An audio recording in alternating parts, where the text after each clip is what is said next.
Hi అందరికీ, welcome to my channel Kalavathi Creative Vlogs. అందరు ఎలా ఉన్నారు? బాగున్నారా?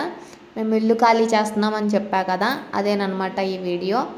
ఉదయం అయితే సాయిబాబా గుడికి వెళ్ళేసి వచ్చి దర్శనం చేసుకున్నాము. దర్శనం అయితే బాగా అయింది, కానీ మా అమ్మాయి పట్టి పోగొట్టేసింది.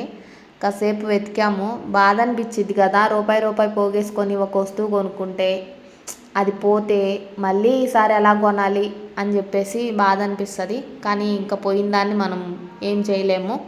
ఇంక ఇదేంటంటే ఇంకా నేను పైకి ఎక్కలేను. మా మామయ్య కూతురు పైకి ఎక్కి ఇవన్నీ కింద పెడుతుంది అనమాట. చిన్న చిన్నవి గోతాలకు వేసాము. బిందెలు, కొంచెం పెద్ద డబరాలు అట్లాంటివి పిల్లలే పెట్టేసి వచ్చారు పట్టుకొని, కొంచెం దగ్గరే. ఇంకా పెద్దవి అయితే మా మామయ్య కొడుకు బండి మీద తీసుకెళ్ళి వేసి వచ్చాడు. ఈ రోజుకైతే చిన్న చిన్నవి అయిపోయినట్టే. బట్టలు, చిన్న చిన్న సామాను అవి అయిపోయాయి. పెద్దవి ఉన్నాయి. మా ఆయన వచ్చాడు ఈరోజు. అదిగాక ఇంకా ఆయన చెయ్యి బాగాలేదు, ఒకళ్ళని అడగాలి ఎట్లా పట్టాలి, ఎవరు పడతారు అని చెప్పేసి అదొక డౌట్. రేపు చూడాలి. ఇంకా రిక్షా తెచ్చుకుందాం అనుకుంటున్నాం. ఎందుకంటే బండి అంటే, ఆటో అంటే మళ్ళీ ఆటోలో ఎక్కించాలి దించాలి అంటే డబల్ పని అయిపోతుంది అనమాట. రిక్షా అంటే తెచ్చుకొని మనమే తీసుకెళ్ళి మనమే దింపుకోవచ్చు అని చెప్పేసి రిక్షా తెచ్చుకొని రేపు ఇవన్నీ ఎట్లా చేయాలో ఏమో, కిందకి తీసుకెళ్ళాలి, కిందకి ఎవరు పడతారు అని కొంచెం ఇబ్బందిగానే ఉంది. కానీ తప్పదు. ఇల్లు మారాలంటే అసలు చాలా పని కదా.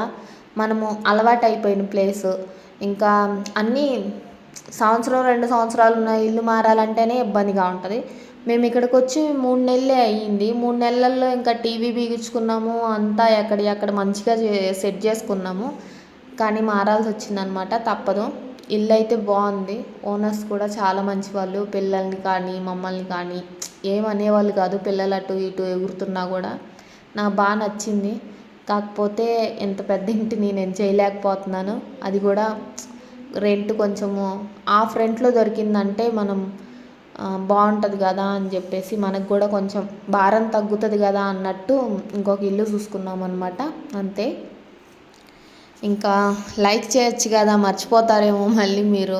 స్టార్టింగ్లోనే ఒక లైక్ చేసి చూడండి. ఇది నేను స్టార్టింగ్లోనే చెప్పాల్సింది, ఇప్పుడు చెప్తున్నా. సబ్స్క్రైబ్ చేసుకోండి. ఇంకా ఏదైనా సలహాలు ఇవ్వాలనుకుంటే నాకు ఇవ్వండి. నాకైతే హెల్ప్ చేయడానికి మా పిల్లలు ముందుంటారు అన్నమాట. ఫస్ట్ ఉంటారు హెల్ప్ చేయడానికి. ఇప్పుడు ఆ డబరాలో ఇంకా అవన్నీ వేస్తుంది అనమాట, చిన్న చిన్నవి. వాళ్ళు తీసుకెళ్తాము, ఒట్టి ఎందుకు చెరొకటి తీసుకెళ్తాము, చిన్న చిన్న అక్క అని చెప్పేసి అన్నారు. నేను అక్కడ వాయిస్ చెప్పాను, కానీ ఒక సాంగ్ పడింది అనమాట. ఆ సాంగ్స్ అవన్నీ పడకూడదు కదా, మళ్ళీ తీసేసి ఇప్పుడు వాయిస్ ఓవర్ ఇస్తున్నాను కూర్చొని. అవన్నీ దాంట్లో వేస్తే తీసుకెళ్ళారు పిల్లలే. ఇంకా బట్టలు అవన్నీ మూట కట్టేసాము. ఇంకా ఏం చెప్పాలి, అవిగోండి ఇంటి నిండా అవే ఉన్నాయి. అవి బీరువా కూడా ఖాళీ చేసేసాను. అవి కూడా గోతంలో పెట్టేసాను బట్టలు. ఇంకా అక్కడికి వెళ్ళిన తర్వాత నీట్గా మడతేసి పెట్టుకోవచ్చు అని చెప్పేసి అట్లా పెట్టేశాను. ఈ మంచము చిన్నవి అయితే తీసుకెళ్ళారు, కానీ సైడ్ పట్టెలు ఆ పెద్ద బల్ల అట్లానే ఉంచారు. ఇవన్నీ తీసుకెళ్ళాము. ఇప్పుడేం లేవు, పెద్దవే ఉన్నాయి. ఇంకా ఈ నైట్ ఇక్కడే ఉండాము. రేపు అవన్నీ తీసుకెళ్ళేసి ఇంకా ఇల్లు నీట్గా పెట్టేసి వాళ్ళకి అప్పచెప్తే మన పని అయిపోతుంది అన్నమాట.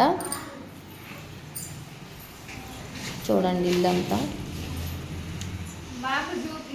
అన్నీ తీసేశారు పిల్లలు. డ్రెస్సింగ్ టేబుల్స్లో ఉన్నాయి, ఇంకా అన్నీ తీసేశారు. అవిగోండి అట్లా బండి మీద మా చిన్నమ్మాయి వద్దుమ్మా పడతామంటే వినకుండా ఎక్కెళ్తుంది. పెద్దమ్మాయి ఏమో నేను వెళ్తా అని చెప్పేసి అక్కడి నుంచి ఉందన్నమాట. అదిగోండి మా ఆయన వచ్చాడు. మా వాడు బాబాయ్ నేను కట్టొప్ప తీస్తాను, గాలి తోలుతుంది, ఎందుకు కట్టుకున్నావు చూద్దాం అసలుకి అని చెప్పేసి తీస్తున్నాడు. ఇంకా అయిపోయింది. ఇంతే వీడియో, సింపుల్ కదా. వెళ్ళేటప్పుడు ఒక లైక్ చేసి వెళ్ళండి. లైక్ చేయని వాళ్ళు సబ్స్క్రైబ్ చేసుకోండి. ఇల్లంతా బాగాలేదు, నీట్గా చేసుకోవాలి. నేను చేయలేదు అనుకుంటున్నారా? అన్ని వాళ్ళే చేశారనుకుంటున్నారా? నేను కూడా చేశాను. అందరికీ టాటా.